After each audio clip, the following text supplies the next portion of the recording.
Hello, you.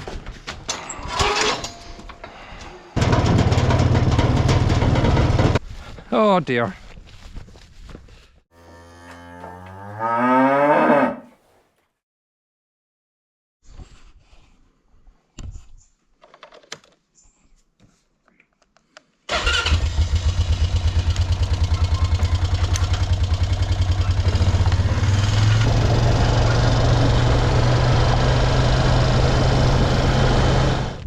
Hello, welcome back to the channel.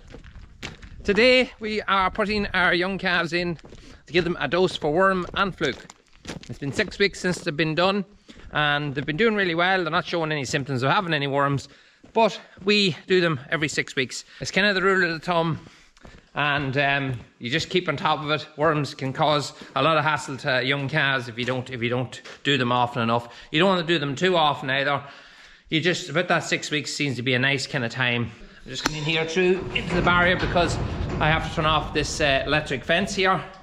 So again, I have to go underneath and let's turn off. The reason I'm turning off the electric fence is we're setting up a fence to move them to a new piece of grass. So another thing after doing them, we always move them to fresh grass, a fresh paddock. So I have my daughters with me this morning because I'm doing babysitting today, and oh, they're giving out to me now. They're not babies. They're not babies. Are these babies? No, not babies. Okay, well, I'm child sitting today, and child sitting usually means they get loads of work to do. So we're going to get cracking here, and we're going to stick up an electric fence, just get this all fenced and ready for calves, and then we'll get the calves in and we'll get them dosed and we'll get them out and all settled. Hopefully an hour should do the whole lot, and we'll get rooting out now.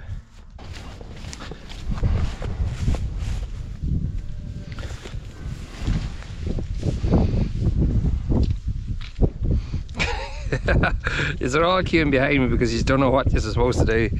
Right, I'll just open this out here first, guys. Hold on a second.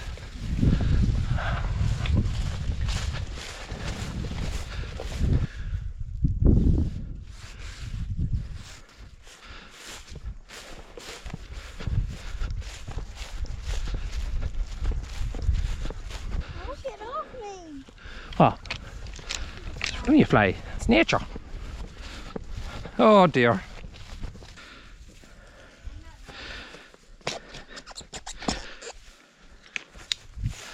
You're not what? You're not nature? Yeah. Oh, I definitely know that. Well, I get as many as you can carry. Out of the way there, girls. Out of the way, dopey.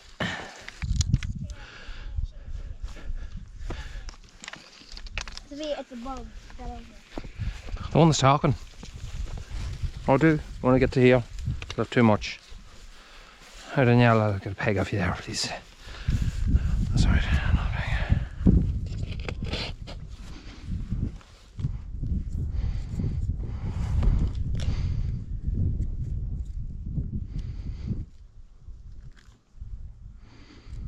So now we're heading down just to get the calves now and bring them up. We have everything set up for them.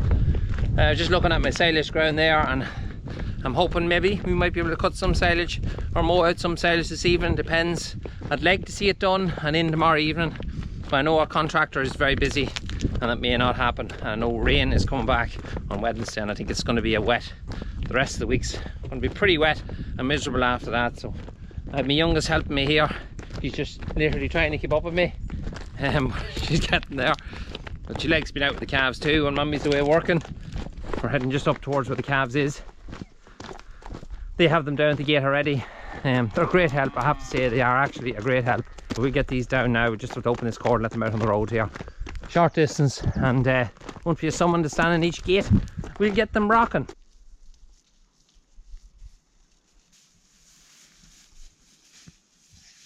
Yeah, you stand out down the road.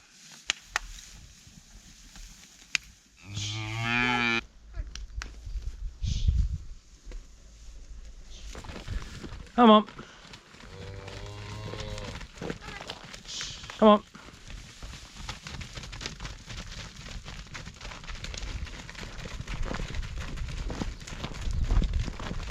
Now wait on my helper here. A wee bit slower on the small legs. Now we motor on. Now we can get them turned up here without them going mad. That's the next obstacle. I forgot them all, we didn't count them. 3, 4, 10, 20, 30, 40. Easy. Just take it nice and easy. They're drinking out of the water. Alright, just take it nice and easy. They'll figure out as they go along themselves. Nice and handy. Keep in along the hedge there, Nicole. Good girl. Perfect. Ash and my apprentices are doing it on their own now. I'm just sitting back. The camera is actually, there's that many flies around here. The GoPro itself, look at the girls, look at the GoPro. Yeah. Has 10 flies on it because it's got a little bit of heat of it. There's not really any flies on the calves, which is good because the garlic bucket is actually working. Heifers are the same, so that's it. It's worth throwing a bucket with them. Flies are a pest to young calves, and it's not nice on yourself. You wouldn't like to endure them all day. So if calves have to fight off flies all day long, not alone infections, but it's irritating to them and it'll stop them from thriving. So whatever you have to do, get rid of them flies, do it. Oh, Come on. Go on. Come on. Come on.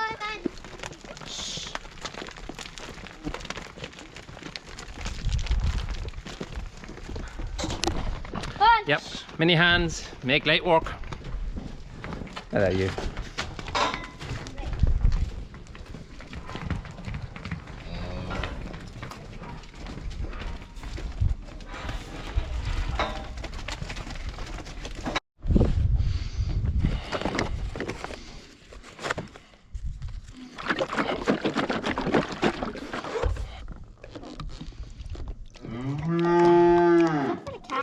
Yeah, give that a good shaking. I'm just going to throw my boiler suit here.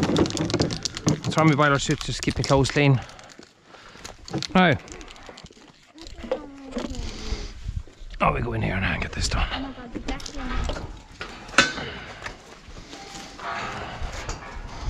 Shh, shh, shh. On up there.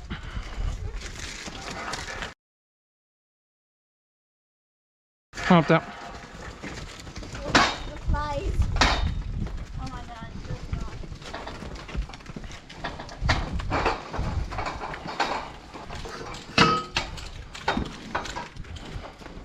But as you notice on the flies, there's a lot of flies around, but there's not many flies actually lighting on the calves.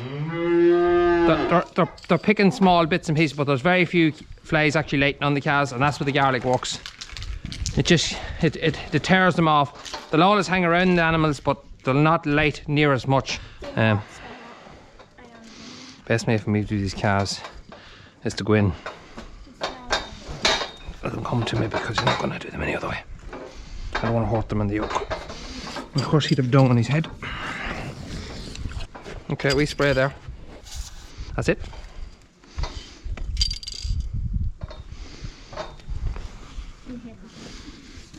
And do it nice and easy. Move them all on nice and easy.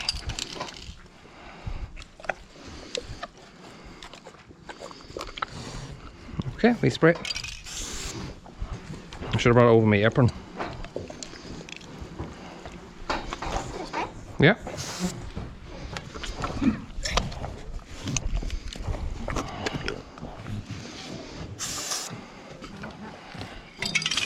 Okay, this one's done too, that's them done. Right. Okay. We'll let them ones out and we'll do the other 2 in. 3 in.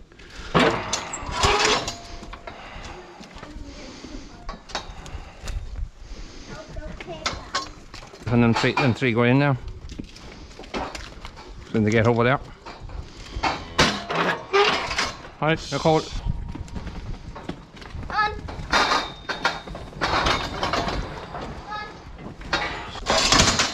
Okay.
So we're back here, back with the calves. This is about 10 days later, and this is a field that was cut. Our silage is now cut.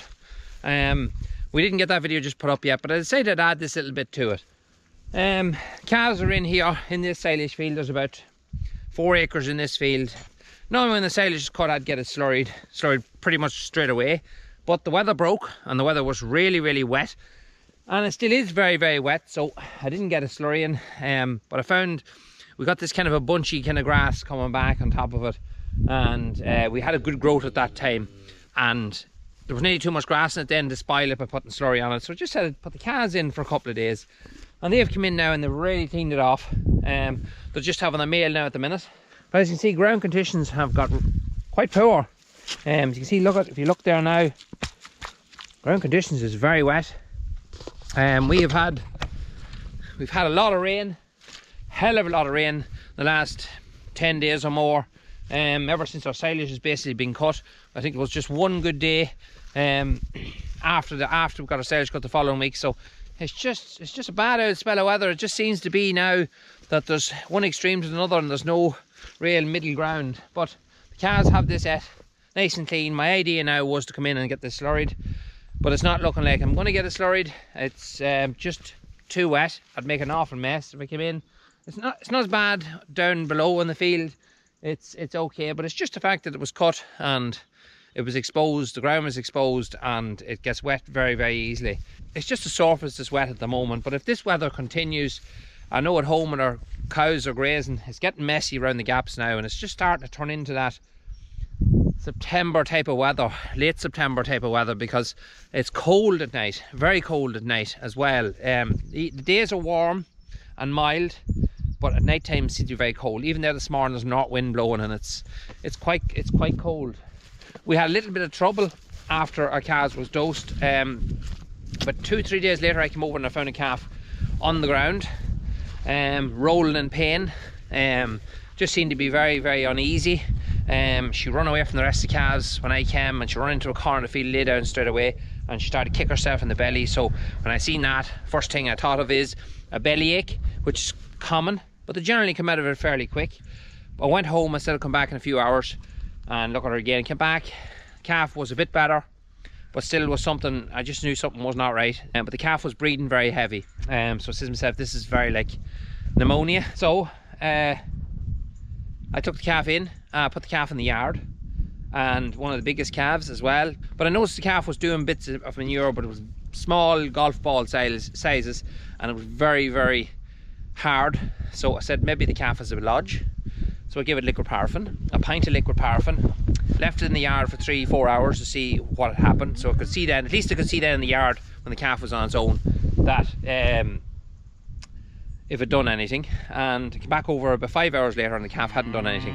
The calf was laying and quite distressed, just was not right. So I rang the vet.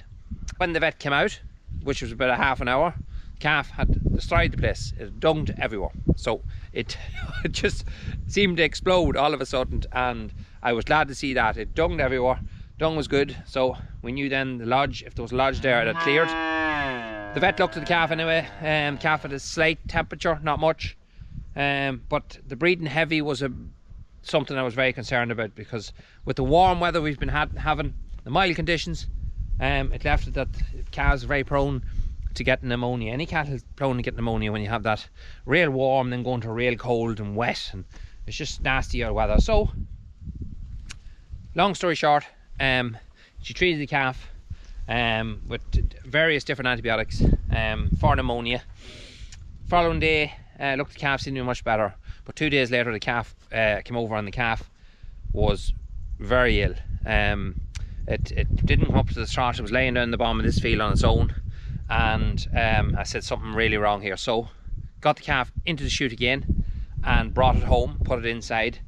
I treated it with Marbazole and Alamycin, and the calf had a temperature of 40.2, so it was raised. Definitely infection there. So long story short, again kept the calf in for 3 days, kept it on that Marbazole and Alamycin for them 3 days. Calf just flew. I was really glad, and I was really glad because I thought the calf was a goner. I just see calves deteriorate like that.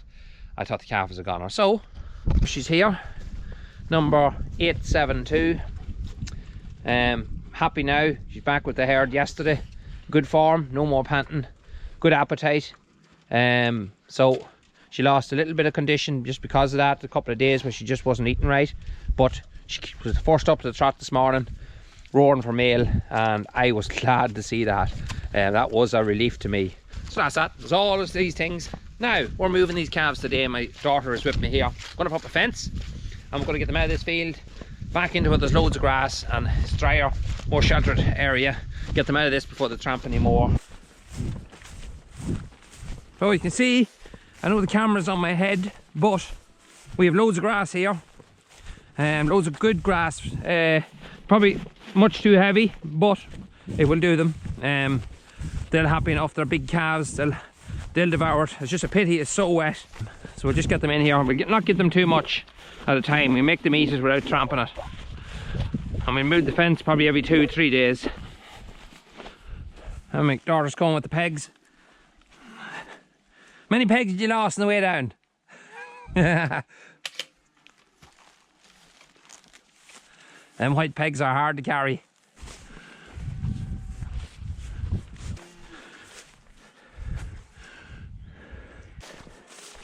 Thank you.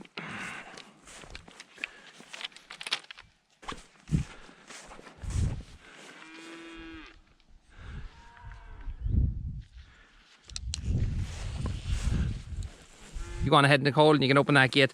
Now a piece of wire there you have to take off. Come on, yous. Come on, suck. Just wait, Nicole, till they all come down. Suck. Come on.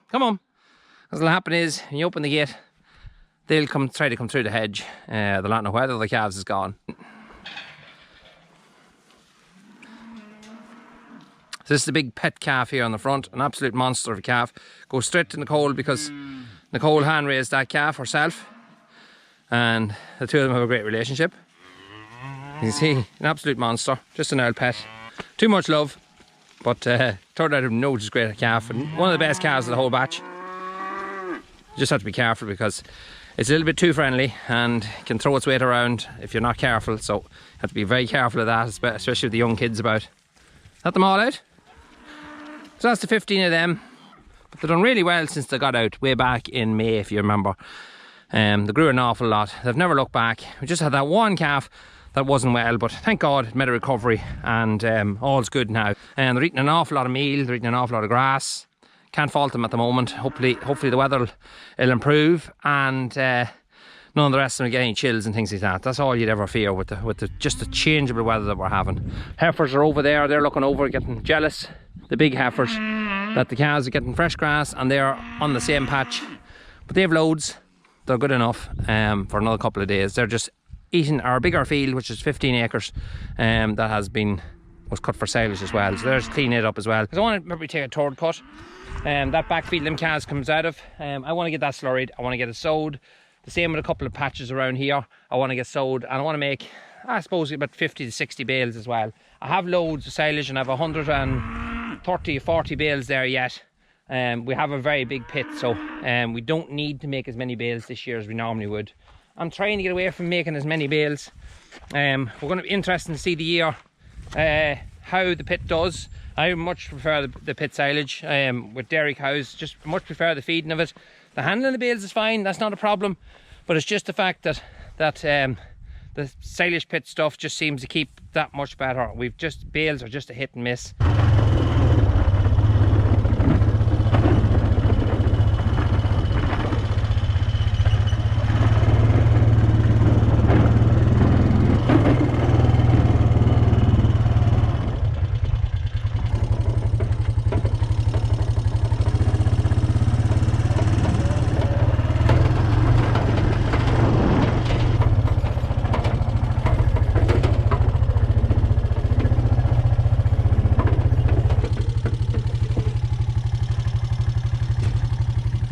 Toss them all in. The couple just after finishing off the bit of meal you seen left on the trot. But they're in now and they're done. They're happy. As you can see, it's just Around places, it's just soaking wet. It's mostly around the gaps that's got tramped. The fields is not just as bad, but it really does need to quit raining. But they're happy there now. That'll do them for another 5 or 6 days, and then we move them again. There's loads of shelter down here as well, so they're nice and content. It's a nice way to spend your bank holiday Monday morning. It's just gone 8:30 in the morning. It's a nice way to start your day, just to get your cattle all sorted, and know there's plenty of grass to keep them going for another few days. We've a lot of things taking place now this week, concreting and loads of different stuff happening, so it's nice just to get the cattle all sorted so we don't have to root at them during the week. So that's it for this video. Myself and Nicole are heading home to get a bit of breakfast. If you enjoy our videos, please don't forget to hit that sub button, give us a like, put a comment in the comment box, hit the little bell in the right hand corner. You know what to do, even the flies after lighting on the camera, just to remind you. Until the next one, we'll catch you again. What is wrong with you?